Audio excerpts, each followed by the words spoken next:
ولی او ځینې ځایي مشران هم یو تړون ته اړ کړل. له همغه وخته بریتانیا بلوچستان ته همداسې پام را اړولی و لکه افغانستان او نه یې پرېښودل چې دغه مهمه ستراتیژیکه نقطه ارامه پاتې. خو په افغانستان کې تر ماتې وروسته ښکېلاګرو دا پروژه پاکستان ته ور وسپارله. د پاکستان تر ایجاد وروسته خنقلات چې پر بلوچستان واکمن و د یو آزاد او خپلواک لوري په توګه یې خپله واکمني جاري ساتله. خو پاکستان ته دا چاره د زغملو نه وه او د دغې لویې کاني زیرمې ستراتیژیکې لارې او لرغوني تمدني جغرافیې نیول او د خلکو وژنې لپاره یې مټې رابډ وهلې چې تر ننه یې ورته زرګونه خلک وژلي او ترې تم کړي دي. بلوڅو د خپلو ورکو شویو بندي او وژل شویو لپاره د حق غوښتنې ناره تل پورته کړې، خو پاکستاني پوځي رژیم دغه ناره په ستوني کې وروچه کړې او پر هغو لاریون کوونکو یې هم ډزې کړې چې په سوله ییزه بڼه براوتل.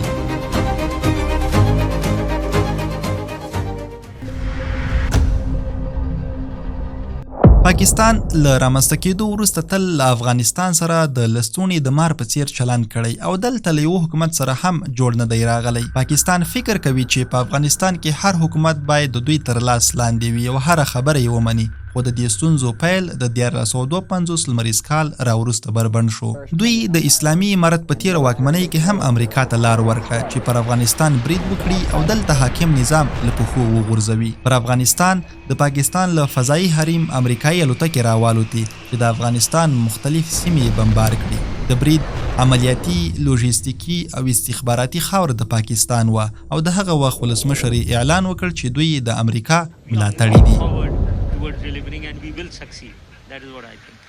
پاکستان د اسلامي امارت خلاف د جیګب آباد، شمسي، پسني او دالبندین اډې د امریکا په اختیار کې ورکړې چې له همغه وخته یې پر افغانستان بریدونه پیل کړل او بالاخره د افغانستان د تاریخ یو تور څپرکی پیل شو. اسلامي امارت وپرځول شو او پر ځای د امریکا په خوښه یو حکومت راغی. که څه هم ډیری لوړپوړي چارواکي له پاکستان سره جوړ و، مګر بیا هم پاکستان په ځینو برخو کې ویره درلوده او ترڅنګ یې په داخل کې د پاکستان له پوځي رژیم څخه د افغانانو کرکه په زیاتېدو وه. د 2021 میلادي کال د اګست پر 15مه اسلامي امارت یو ور بیا واک ته ورسید چې ورسره جوخت د افغانستان په اړه د پاکستاني چارواکو نظریه د بیا ځل لپاره هم بدله شوه. په لومړي سر کې کابل او اسلام آباد د یو بل ښه دوستان وو او پاکستاني چارواکو هم تګ راتګ افغانستان ته زیات کاوه. خو له ټي ټي پي سره د ستونزو د حل پر ځای چې کله تورونو ته مخه کړه نو دغه ستونزې زیاتې شوې. اوس پوښتنه دلته دا ده چې ټي ټي پي څوک دي؟ اول یې د پاکستاني پوځي رژیم پر وړاندې وسلې ته لاس کړي دي. ټي ټي پي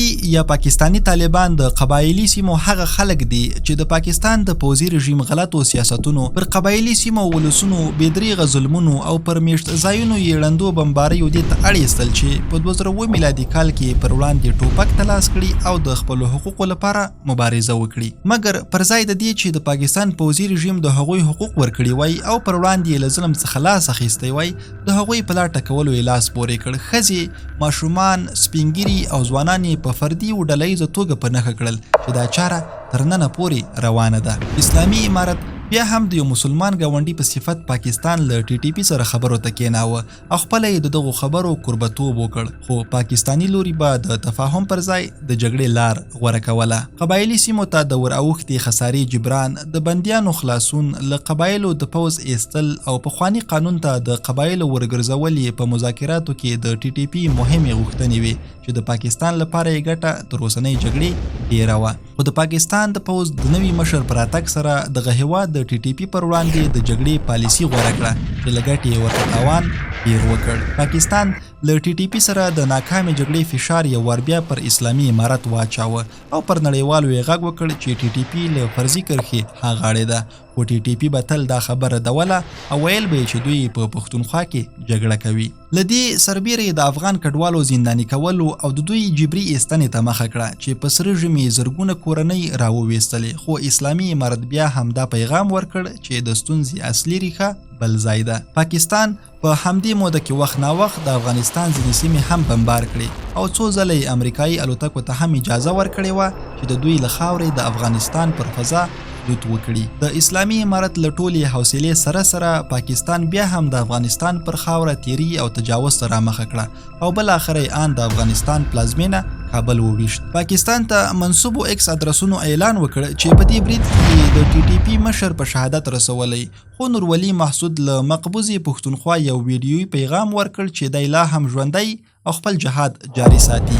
د مخکې په 9 اکتوبر باندې پاکستاني میډیا او نور دنیا خبره ډېره په زور شروع وکړه چې په کابل باندې پاکستاني چټو بمبار کړی، په هغه کې د ما د شهادت خبره شوې وه.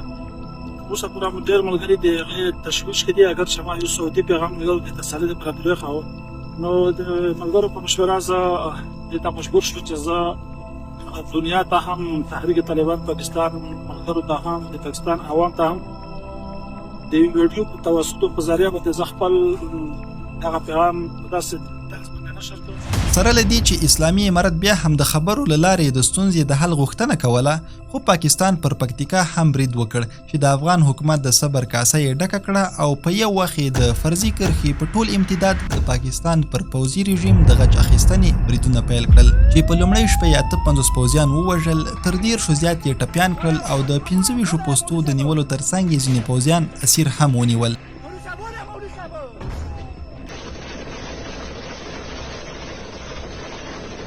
دغه جګړې نږدې 2 اونۍ دوام وکړ چې د پاکستان په غوښتنه د قطر او سعودي عربستان په منځګړیتوب اوربان وشو او په دوحه کې خبرې پیل شوې. دا مذاکرات د لوړپوړو چارواکو ترمنځ وو چې وروسته یې دویم او دریم پړاو په استانبول کې پیل شو. په دریم ځل مذاکراتو کې اسلامي امارت بیا هم د تفاهم لار غوره ګڼله او د لوړپوړو چارواکو یو هیئت چې مشري یې د استخباراتو د لوی ریاست رئیس مولوي عبدالحق وثیق کوله استانبول ته ولېږل، مګر پاکستاني لوري به د تل په څیر بیا هم د تفاهم پر ځای غیر منطقي غوښتنې کولې. پاکستاني لوري استانبول کې د ډیپلوماسۍ پر ځای سپکه ژبه کاروله او داسې غیر منطقي غوښتنې کولې چې هیڅ د منلو نه وي. دغه پلاوي په واضح ډول ویلي چې دوی له امریکا سره داسې تړون کړی چې د افغانستان هوایي او ځمکنی حریم به د پاکستان له خاورې نقض کیږي او امریکا ته به په دې برخه کې هیڅ ډول ممانعت نه وي. دغه هیواد د تیرو 12 لسیزو راهیسې پر ځان بسیه افغانستان نه دی زغملی او تل یې هڅه کړې چې دلته د ثبات پر ځای بدبیني،